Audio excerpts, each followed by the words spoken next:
आज के वीडियो में हम और एक बीज के बारे में जान लेते हैं। वो है खसखस के बीज। ये अफीम के बीज होते हैं। क्या आपको पता है कि खसखस अफीम के बीज होते हैं? अफीम की खेती की जाती है और उसके लिए गवर्नमेंट की परमिशन होना जरूरी होता है, क्योंकि अफीम नारकोटिक्स के अंदर आते हैं। अफीम की खेती की जाती है और इसमें जो फल लगते हैं उसको चीरा लगाया जाता है और उसमें से जो जो चिक निकलता है वो कलेक्ट करके उसको सुखा के फिर इससे मॉर्फिन, ओपियोइड्स और हेरोइन इस तरह के ड्रग्स बनाए जाते हैं। इसलिए इस पर गवर्नमेंट का कंट्रोल होता है। और जब ये अफीम के फल सूख जाते हैं तब उसमें से हमें जो बीज मिलते हैं वो होते हैं खसखस।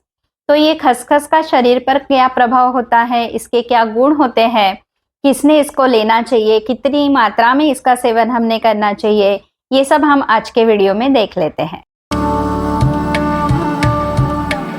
हेलो एवरीवन, मैं हूं डॉक्टर अमृता हमीने और मेरे यूट्यूब चैनल पर सभी दर्शकों का हार्दिक स्वागत है। आयुर्वेद ग्रंथों में खसखस के बीजों के बारे में बहुत सुंदर वर्णन आया है। वो है खस बीजानी बल्यानी वृक्षाणी सुगुरुणी च जनयंती कफंतानी शमयंती समीरणम।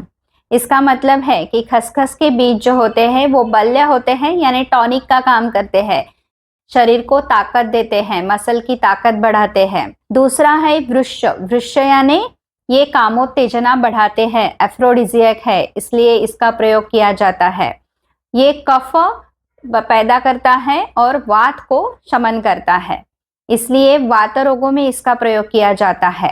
खसखस के बीजों में नेचुरल ही वेदना शमन करने वाले तत्व पाए जाते हैं, इसलिए वेदना कम करने के लिए खसखस का प्रयोग किया जाता है। जॉइंट पेन में इसका बहुत अच्छा फायदा होता है।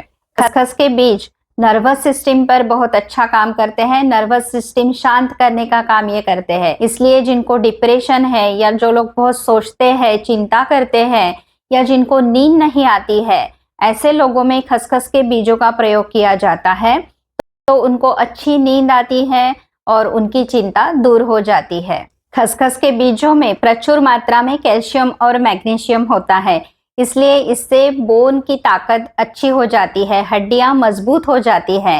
हड्डियां मजबूत करने के लिए अगर हमें खसखस खाना है तो हम खीर के स्वरूप में खा सकते हैं। हमारे यहाँ महिलाओं को डिलीवरी के बाद उनको खसखस की खीर खिलाई जाती है। इससे उनके बोन स्ट्रांग हो जाते हैं, बॉडी में जो पेन होता है वो कम हो जाता है। और बहुत बार महिलाओं को डिलीवरी के बाद डिप्रेशन आता है, तो ये नर्वस सिस्टम पर अच्छा काम करती है, इसलिए इससे डिप्रेशन भी कम होता है और अच्छी नींद भी होती है।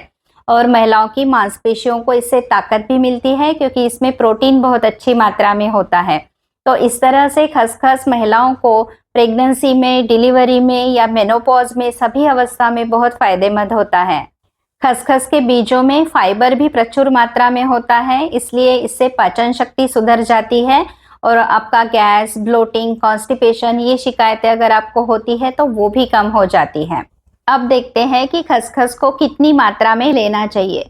इसको हम 1 से 3 ग्राम तक ले सकते हैं, यानी 1 चम्मच से लेके 2 चम्मच तक दिन भर में हम ले सकते हैं। इसको आप कच्चा भी चबाकर खा सकते हैं सवेरे खाली पेट, या इसकी आप दूध के साथ खीर बनाकर खा सकते हो नाश्ते में, या ब्रेकफास्ट के पहले आप खा सकते हो, या खसखस का हलवा बनाकर भी खाया जाता है।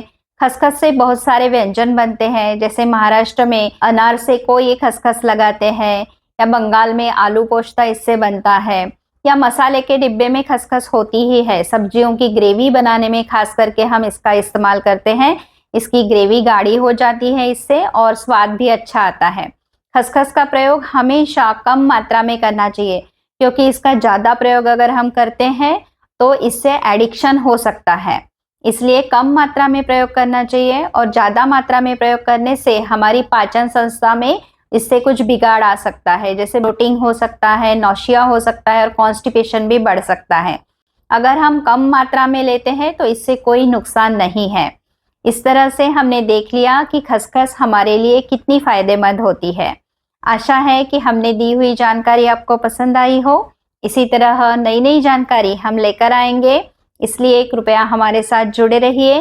अगर हमारे वीडियोस आपको अच्छे लगते हैं तो अपने दोस्तों के साथ शेयर कीजिए और हमारे चैनल को सब्सक्राइब करना मत भूलिए। धन्यवाद।